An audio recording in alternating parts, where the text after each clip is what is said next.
Hello everyone, কেমন আছো তোমরা সবাই? আশা করি সবাই ভালো আছো। অনেক দিন পর তোমাদের সাথে নতুন একটা ব্লগ শেয়ার করতে চলে এলাম। আজকে আমি প্রথমবার বাইকে করে অনেক দূর যাচ্ছি, অনেক দূর ট্রাভেল করছি। দিনটা ছিল শ্রাবণ মাসের প্রথম সোমবার। তো রাস্তায় যেতে যেতে এত ভিড় দেখে আমি তো অবাক যে এত লোক যাচ্ছে ভোলে বাবার মাথায় জল ঢালতে। তো তারপর অনেকটা লাইন দেখলাম, আর পাশে না এক একটা ক্যাম্প বসেছে, সবাইকে জল বাতাসা ফল এগুলো কিছু দিচ্ছিল। তো তারপর কিছুটা যেতেই বৃষ্টি শুরু হলো, আর আমরা কিছুটা যেতে না যেতে আবার দাঁড়িয়ে পড়লাম। মানে আমরা 30 মিনিটসও হয়নি আমরা বাড়ি থেকে বেরিয়েছি, তার মধ্যে এত জোরে বৃষ্টি নেমেছে যে গাড়ি চালানোই পসিবল হচ্ছিল না। তারপর আমরা একটা বাচ্চাদের স্কুলের সামনে দাঁড়িয়ে গেছিলাম, আর আমার নিজের স্কুল লাইফটায় খুব মনে পড়ছিল। ওখানে না বাচ্চাগুলো মানে চিল্লামিল্লি করছিল, বেরিয়ে আসছিল, কেউ কেউ একদম ছোট ছোট বাচ্চা ছিল। আমার তো দেখতে খুব ভালো লাগছিলো, আর আমি ভাবছিলাম আমি নিজেই স্কুলের মধ্যে চলে যাই, গিয়ে ওদের ক্লাস করাই বা ক্লাসে বসি। তো তারপর আবার বৃষ্টি একটু থামলো, আমরা আবার বেরিয়ে পড়লাম।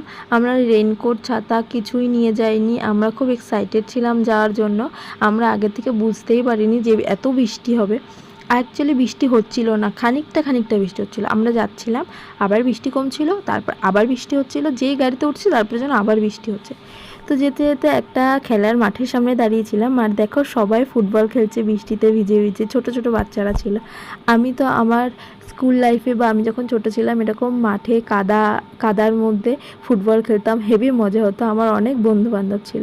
আর বিশ্বাস করি যে এতবার দাঁড়াতে হচ্ছে, মানে প্রায় 7 থেকে 8 বার আমরা দাঁড়িয়েছি রাস্তায় যেতে যেতে। আমি একটু অবধি বোর ফিল করিনি, আমার একটুও রাগ হয়নি, আমার এত ভালো লাগছিলো, আমার মুডটা খুব ফ্রেশ ছিল। কারণ বৃষ্টির ওয়েদারে আমার মুডটা খুব ভালো লাগে, আর এই যে রাস্তা দিয়ে যাচ্ছি এই জিনিসগুলো তো আমার আরও বেশি ভালো লাগে। তো তারপর কিছুটা আসার পরে মানে 1 ঘন্টা থেকে 1.5 ঘন্টা আসে রাস্তা, 2 ঘন্টা রাস্তা পার হয়ে গেছে, ততক্ষণ আমরা অনেকটা চলে যাওয়ার কথা, কিন্তু আমরা পৌঁছাতে পারিনি কারণ এই বৃষ্টির জন্য আমাদের দাঁড়াতে হয়েছে। আর কিছুটা আসার পরে রাস্তা দেখলাম একদম পরিষ্কার, মানে কোনো বৃষ্টিই হয়নি ওদিকে।